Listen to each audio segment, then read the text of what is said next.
사랑을 깨닫게 하소서라는 제목으로 말씀을 듣습니다. 오늘은 세 가지 이야기를 들으면서 사랑에 대하여 생각하고 느끼는 시간이 되었으면 합니다. 첫 번째는 오늘 본문 이야기입니다.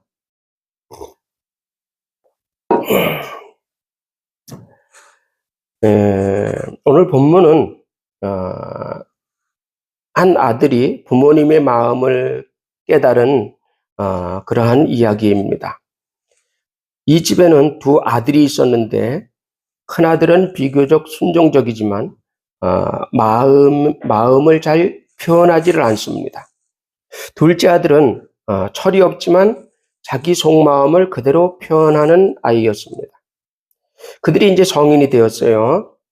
그랬더니 작은 아들은 꿈이 있었고 포부가 있었습니다. 그래서 세상에 나가서 큰 사업을 하고 큰 돈을 벌어서 이제 금유한양하고 멋지게 살고 싶었습니다. 아버지에게 자기가 받을 유산을 미리 먼저 달라고 그렇게 이야기를 합니다. 당연히 아버지가 거절하겠죠. 아직 어린아이인데 유산을 달라고 하니까. 그러나 하도 생떼를 쓰니까 아버지가 그러면 좋다. 유산을 반으로 나눠줄 테니 너는 가서 네 마음대로 한번 살아봐라 하고 유산을 나누어 주었습니다. 그랬더니 그 아들이 몽땅 팔아가지고 돈으로 만들어서 이제 도시에 나갔습니다. 도시에 나가 보니 얼마나 도시가 아름답고 젊은이에게는 꿈이 있고 살만한 곳이에요. 너무 좋습니다. 그곳에 가서 자기가 시골 사람이라는 것을 불리는 게 싫어서 이제 자기를 과대 포장을 하면서 멋지게 이제 멋진 옷을 입고 멋지게 이제 생활을 합니다. 그러면서 돈을 쓰기 시작하고 또 술을 마시게 되고 허랑방탕하게 되었다 그렇게 말씀했어요. 여기서 보면. 그래서 재산을 낭비하고 또 사업을 한다고 돈이 있다고 하니까 또 많은 사기꾼들이 몰려듭니다. 여러분들이 돈을 많이 벌게 되면 절대 돈 있는 표시를 내면 안 됩니다. 돈이 많아. 그러면 돈 있는 표시를 내지 말고 항상 아래에서 겸손하게. 누가 돈이 있느냐고 그러면 없다고. 나는 면책 특권을 받은 사람,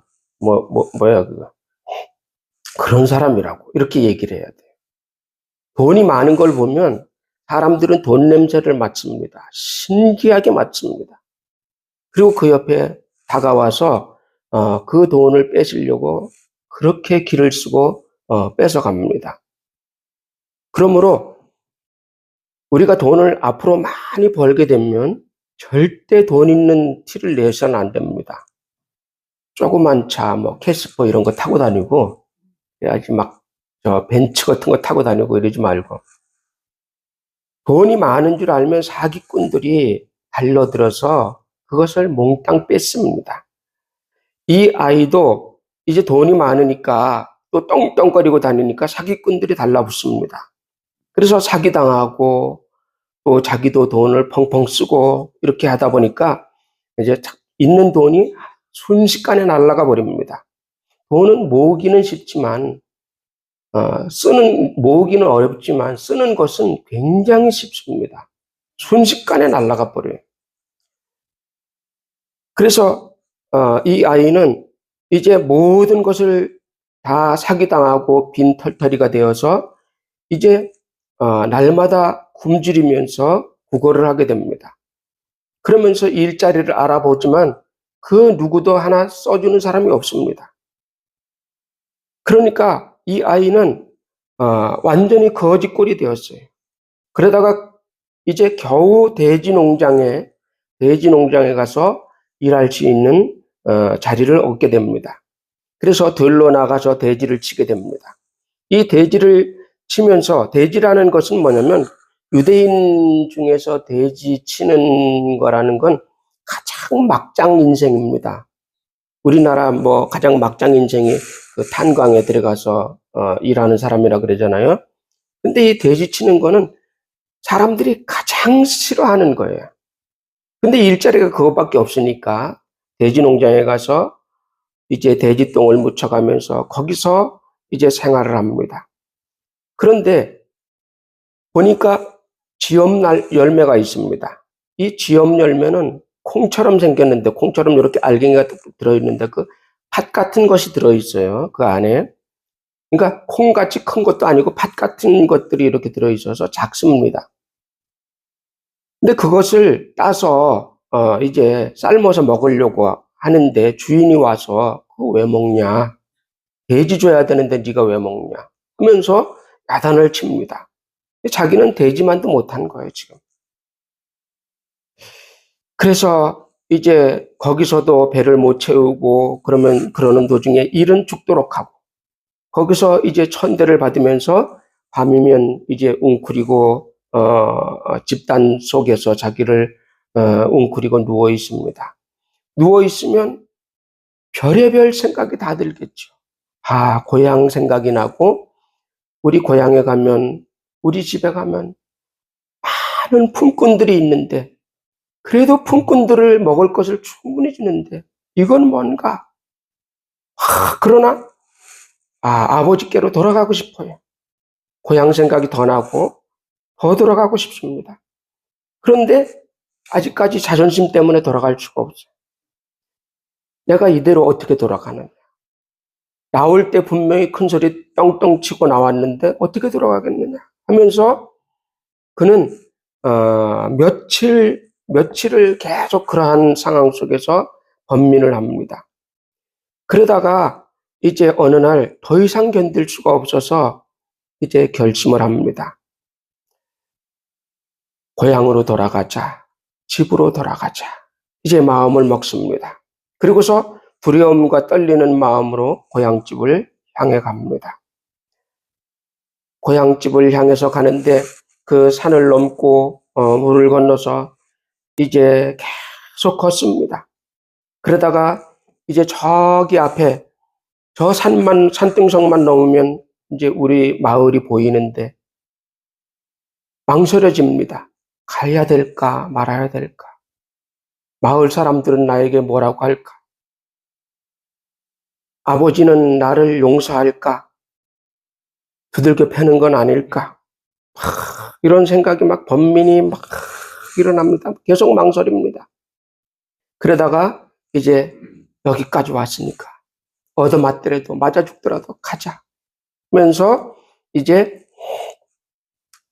그 언덕을 넘어갑니다. 언덕을 고개를 넘어서 이제 내려가니까 마을이 보이고 우리 집이 보입니다.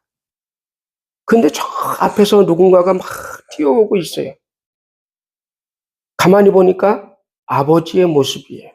아버지가 막 뛰어옵니다. 도망가야 되나? 맞아 죽는 거 아닌가? 이렇게 이제 생각을 하면서 이제 애써서 자기를 이렇게 이제 몸을 돌립니다. 근데 아버지가 뛰어와서 바로 알아보고 그 아이를 바로 껴안아 주는 겁니다. 잘 왔다. 잘 왔다. 살아있었구나. 나는 네가 죽은 줄 알았다. 살아있으니 다행이다. 잘 돌아왔다 하면서 아들의 손을 잡고 집으로 갑니다. 얘도 이제 그 염치가 있지. 아버지, 저는 이제 아버지 아들이 아닙니다. 저를 이 아버지 집에 품꾼으로 써주세요. 품꾼으로 써주시면 내가 열심히 일을 해서 갚겠습니다. 하면서 이야기를 합니다. 그랬더니 아버지가 아니다. 너는 내 아들이다. 하면서 아들의 손을 붙잡고 집으로 가서 채색 옷으로 갈아입히고 이제 금가락지를 끼워주면서 이제 그 모든 것을 다 회복시켜 주는 겁니다. 너는 내 아들이다. 이 아들은 이제 할 말이 없습니다. 아무런 할 말이 없어요. 우리는 이 은혜가 뭐냐, 은혜 받았다는 것이 뭐냐, 우리는 아무런 할 말이 없는 거야. 아무런 할 말이 없어. 아골골짝 빈들에 가도 아무런 할 말이 없는 사람이에요. 이 아들같이 아버지께서 다 받아주셨으니까 우리가 순교한들 무슨 말을 하겠어요. 그래서 이 아들은 아무런 말도 못하고 부끄러운 마음으로 이제 집에 들어가서 아버지께 순종하면서 이제 살았다는 이야기입니다. 이 이야기는 하나님 품을 떠난 우리를 사랑하시며 돌아오시기만을 기다리는 하나님의 마음을 표현한 말씀입니다. 사람은 사랑이 없이는 살 수가 없는 존재입니다.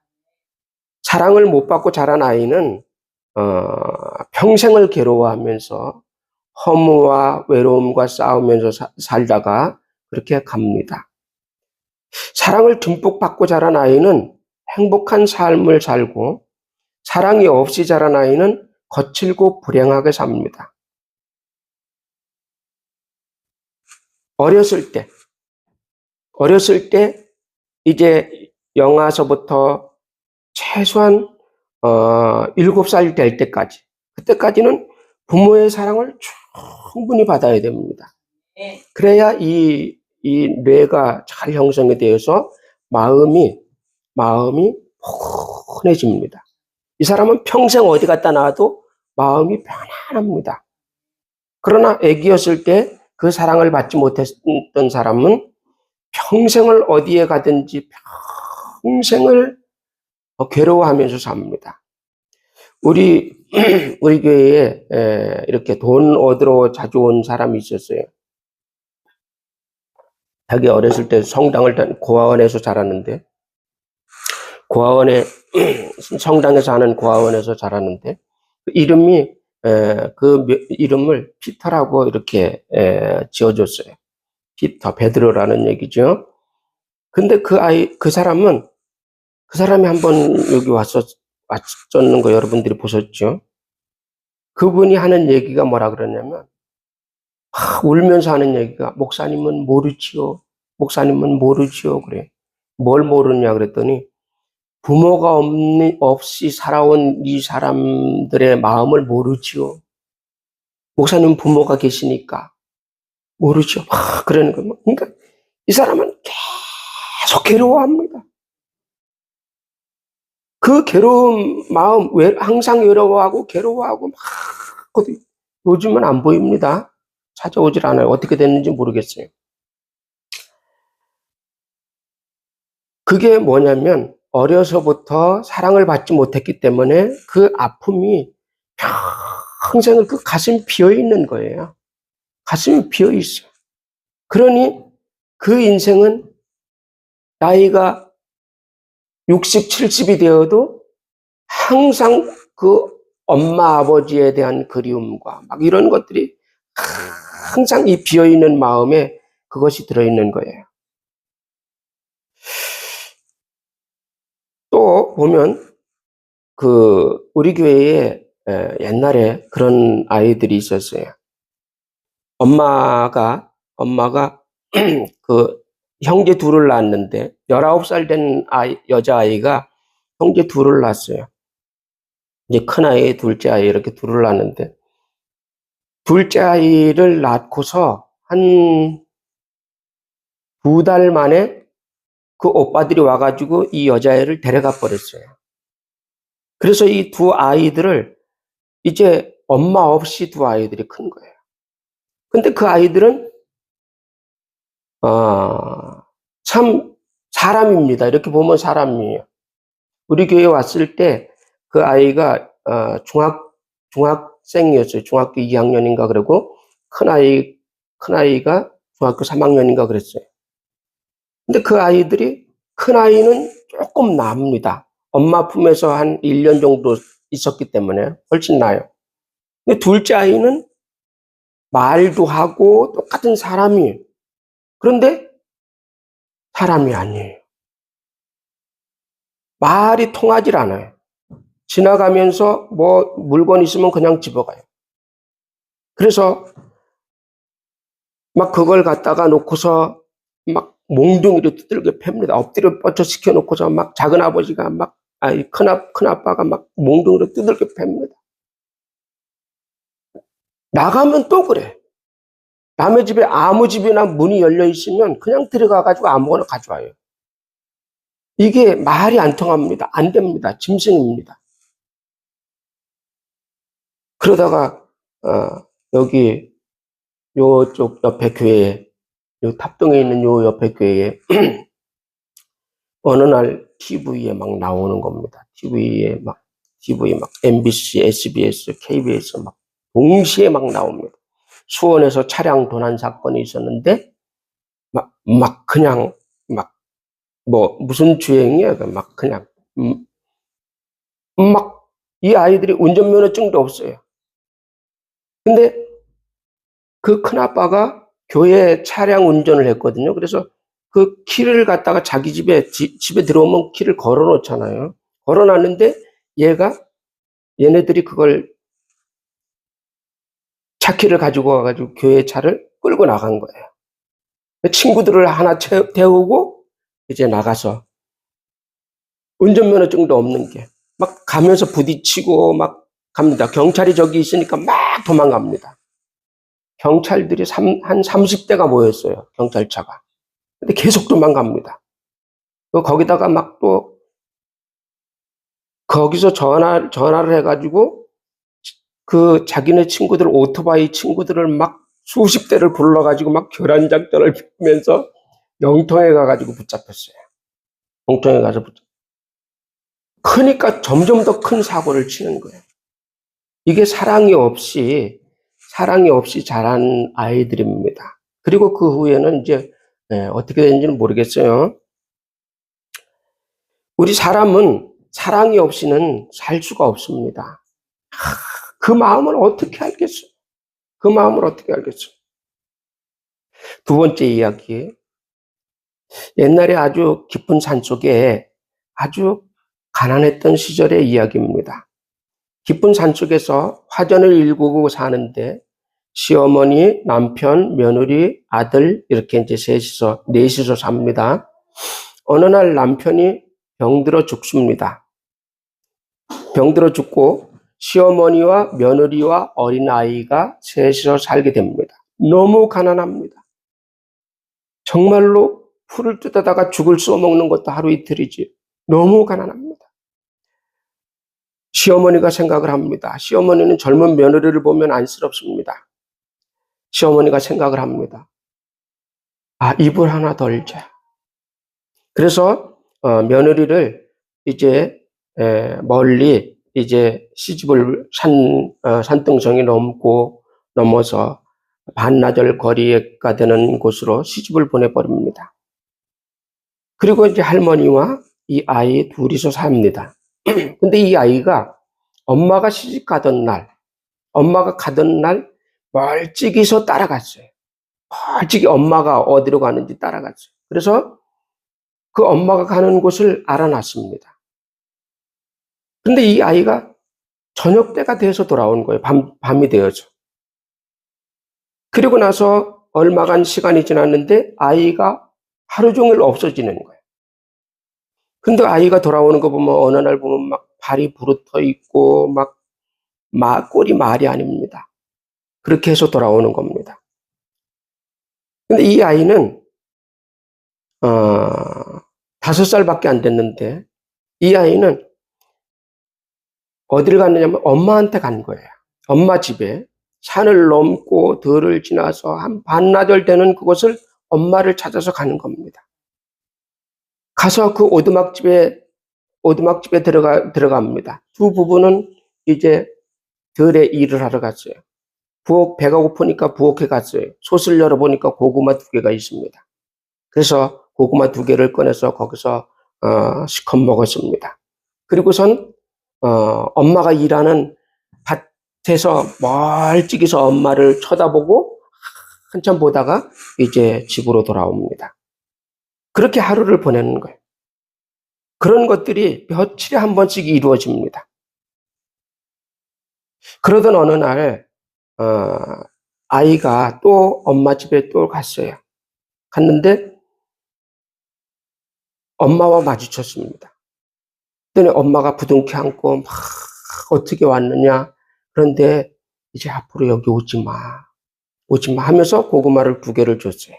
그 고구마를 받고 이 아이는 행복해서 이제 집으로 돌아갔습니다. 그리고 또 시간이 얼마를 지났습니다. 아이는 오지 말랐지만 계속 갑니다. 엄마는 항상 솥에다가 고구마 2개를 삶아 놓습니다. 남겨놓고 가요. 그래서 밭에 일하러 갔다가 와서 고구마가 없어진 걸 보면 아이가 왔다 갔구나. 마음에 평안이 오고 마음이 그냥 아주 좋은 건 아니지 뭐 하여간 그런 기분이 드는 거예요. 그러던 어느 날 두 부부가 그 밭에 나가서 일을 하다 그날은 일찍 끝내고 들어왔습니다. 그런데 남편이 앞서서 걸어가는데 부엌에 도둑놈이 거지 도둑놈이 부엌에서 솥을 열고 뭘 꺼내 먹고 있는 거예요. 그 남편이 쫓아가서 그 아이를 확 잡아서 끌고 나옵니다. 끌고 나와서 때리려고 하는데 이 엄마가 그 아이를 끌어안고서 막 회초리를 가지고서 막 때리기 시작을 합니다. 다시는 오지 마. 다시는 오지 마. 다시는 오지 마. 두들겨 팹니다. 그래서 이 아이는 울면서 도망을 갔어요. 그리고서 이제 세월이 쭉 지나서 이 아이가 청년이 되었습니다. 그런데 이 청년이 있는 곳은, 이 아이가 있는 곳은 어디냐면 교도소에 있습니다. 교도소에서 사형수가 되어서 이제 사형 날짜를 기다리고 있습니다. 목사님은 교도소 안에서 이 아이를 회개시키려고, 예수를 전하고 회개시키려고 아무리 애를 써도 마음을 열지 않습니다. 아무리 애를 써도 이 아이의 마음을 열지 않아요. 그러던 어느 날 이 아이의 그 감방에 고구마 2개가 딱 들어왔습니다. 그래서 이 아이가 그 고구마 2개를 안고자 크게 통곡을 합니다. 통곡을 합니다. 그러면서 마음이 조금 열리면서 면회를 하겠다고 하는 겁니다. 그동안에 아무도 면회를 안 했는데 이제 면회를 하겠다고 합니다. 그래서 나가서 이제 보니까 늙은 엄마가 찾아온 거예요. 그래서 그 엄마의 손을 붙잡고 이제 이야기를 하는데 그 엄마가 내가 그때 너를 때려서 미안하다. 그 아저씨가 너를 때리면 네가 맞아 죽을까 봐 내가 너를 때린 거란다. 하면서 이제 눈물을 흘리면서 이야기를 합니다. 그때서야 이 아이가 가만히 생각해 보니까 그렇게 매를 맞았는데 하나도 아프지 않았다는 것을 그때서야 느끼는 거예요. 아프지 않았었구나. 근데 이 아이는 엄마가 자기를 엄청나게 미워하고 있다고 생각을 하는 겁니다.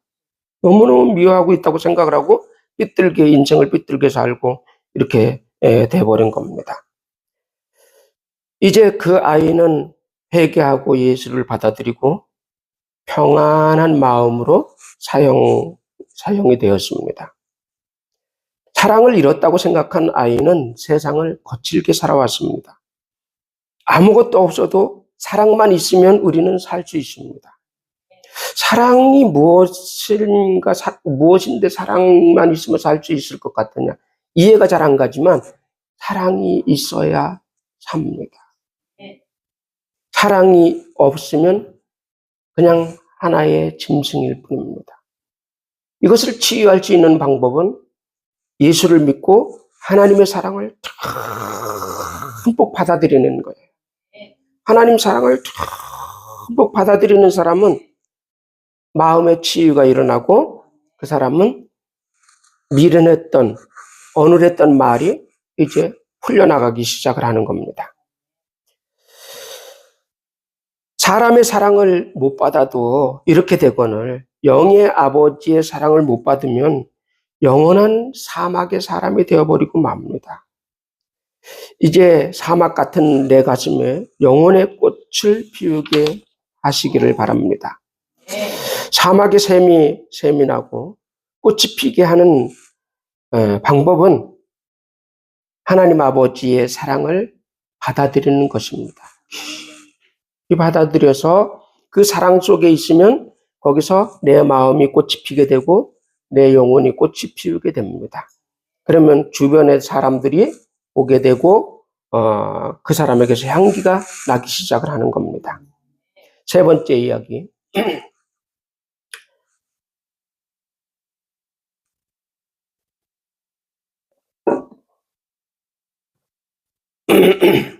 갓 결혼한 새댁이 있습니다. 언젠가 제가 한번 이 간증을 한 적이 있는데 그녀는 부모를 죽도록 미워하고 증오합니다. 그녀는 그녀의 부모는 둘 다 언어 장애입니다. 둘 다 말을 못합니다. 그런데 이 새댁만 정상이에요. 이 새댁이 임신을 했고 이제 출산을 했습니다. 산후조리원에 있는데 친정 부모를 병원 근처에 얼씬거리지도 못하게 합니다. 친정 엄마는 딸이 자기를 미워하는 줄 잘 알고 있습니다. 부모를 미워하는 까닭은 뭐냐면 부모가 자기를 싫어하여서 버렸다는 배신감 때문입니다. 어려서 이 아이는 자기 집이 있음에도 불구하고 친척 집에서 자랐어요. 그러니까 자기 엄마 아버지가 자기를 미워해서 친척 집에다 버렸다 이렇게 생각을 하는 거예요. 그런데 병원에서 미역국을 먹는데 아기를 낳고 이제 미역국을 먹잖아요. 미역국을 먹는데 미역국이 너무 맛있는 거예요. 그래서 2그릇씩 먹습니다. 근데 며칠 후에 밥을 먹고 그릇을 밖으로 내놓는데 옆에 병실에서 산모가 투덜거리는 소리가 들립니다. 이 병원 미역국은 정말 더럽게 맛이 없어요. 그런 소리가 들리는 거예요. 그래서 나는 맛있기만 한데 왜 미역국이 맛이 없다 그러지? 저녁이 되었습니다. 저녁에 밥이 들어왔는데 미역국이 없어요. 그래서 왜 미역국이 없느냐고 이제 밥 넣어주는 사람에게 물어봤더니 이 집은 원래 신랑이 미역국을 넣지 말라고 해서 안 넣어줍니다. 이렇게 얘기를 하는 거예요. 새댁이 그러면 내가 여태까지 먹은 미역국은 뭐지? 이렇게 이제 생각을 하고 있는데 신랑이 헐레벌떡 손에 뭘 들고 뛰어옵니다. 네, 그거에서 보자기를 푸는데 보니까 미역국이에요. 그래서 새댁이 물어봅니다. 이 미역국 어디서 났어? 물어보니까 이 미역국은 당신 엄마가 처음부터 계속 넣어준 거야. 거기에는 이제 편지 하나가 들어 있습니다. 그 편지를 이제 이 새댁이 읽어봅니다. 편지, 사랑하는 딸아, 네가 태어났을 때 우리는 한없이 기뻤단다. 너는 힘차게 울음을 터뜨린 정상아였지. 그런데 네가 5살 때 다른 아이들처럼 말을 잘 못하고 더듬고 엄마 아빠 흉내를 내고 있는 것을 알고 우리는 충격을 받았단다. 그래서 우리는 고통을 안고 큰 결심을 했단다. 너를 정상인 친척집에서 자라게 하기로 너는 그곳에 보내줬고 거기서 말도 배우고 다른 아이들처럼 정상적으로 자라났지. 그런 너의 모습을 보면서 우린 한없이 기뻤단다. 너를 위해 돈도 벌고 거리에서 장사를 하는 것도 하나도 힘들지 않았단다. 네가 엄마 아빠를 미워해도 우리는 기쁘단다. 네가 정상적으로 잘 자라서 결혼도 했고 행복한 가정을 이루고 살기에 우리는 행복하다. 딸아, 사랑한다. 사랑한다. 하고서 편지의 끝을 맺었습니다. 이 아이는 여태까지 계속해서 이제 오해하고 있었던 거죠. 엄마 아빠가 나를 미워서 친척집에 버렸다고 그렇게 생각을 한 거죠. 우리는 사랑한다고 하지만 때로는 사랑이 어긋날 때도 많이 있습니다. 하나님은 우리를 사랑하여 하나밖에 없는 아들을 보내서 죽이시고 우리를 살리셨는데 그리고 우리를 천국으로 오라고 초청하셨는데 사람들은 하나님 사랑도 하나의 종교로 치부하고 교회를 싫어하고 미워하고 있습니다. 하나님은 사랑이십니다. 하나님은 온 인류의 모든 사람을 다 사랑하시고 다 와도 다 안아주시는 분이십니다. 아가서 2장 5절에 보면 너희는 건포도로 내 힘을 돋고 사과로 나를 시원하게 하라. 내가 사랑함으로 병이 생겼음이라. 내가 사랑함으로 병이 생겼음이라. 아가서 5장 8절에 보면 예루살렘 딸들아 너희에게 내가 부탁한다. 너희가 내 사랑하는 자를 만나거든 내가 사랑함으로 병이 났다고 하려무나. 주님의 음성입니다. 이게 주님의 음성. 내가 사랑함으로 병이 났다. 한번 성경 찾아봅니다. 요한일서 4장 10절. 요한일서 4장 10절.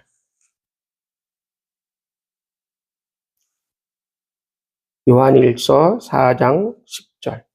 시작. 사랑은 여기 있으니 우리가 하나님을 사랑한 것이 아니요 하나님이 우리를 사랑하사 우리 죄를 속하기 위하여 화목제물로 아들을 보내셨습니다. 아멘. 사랑은 여기 있으니 우리가 하나님을 사랑한 것이 아니요 하나님이 우리를 사랑하사 우리 죄를 속하기 위하여서 화목제물로 죽으셨다. 그 아들을 보내셔서 죽이셨다. 그 말입니다. 요한복음 3장 16절에 보면 하나님이 세상을 이처럼 사랑하사 독생자를 주셨으니 이는 그를 믿는 자마다 멸망하지 않고 영생을 얻게 하려 하심이라 말씀합니다. 하나님이 세상을, 하나님이 김창기를, 하나님이 여러분을 사랑하사 독생자를 주셨다. 로마서 8장 32절을 찾아봅니다. 로마서 8장 32절.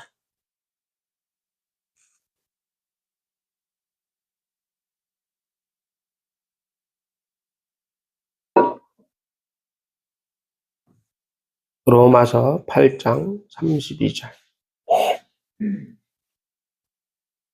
시작. 자기 아들을 아끼지 아니하시고 우리 모든 사람을 위하여 내주시니가 어찌 그 아들과 함께 모든 것을 우리에게 주시지 아니하겠느냐. 아멘. 하나님은 자기 아들을 아끼지 아니하시고 우리에게 주셨습니다. 그런 분이 우리에게 무엇인들 아끼시겠습니까? 우리가 구하면 모든 것을 다 주시는 하나님은 사랑이십니다. 하나님이 우리를 이렇게 사랑하신다는 것을 우리가 철이 없어서 못 깨달았는데 하나님 이제 깨닫게 하여 주시옵소서. 사랑 속에서 하나님 사랑 속에서 영원히 행복하게 살게 하여 주시옵소서.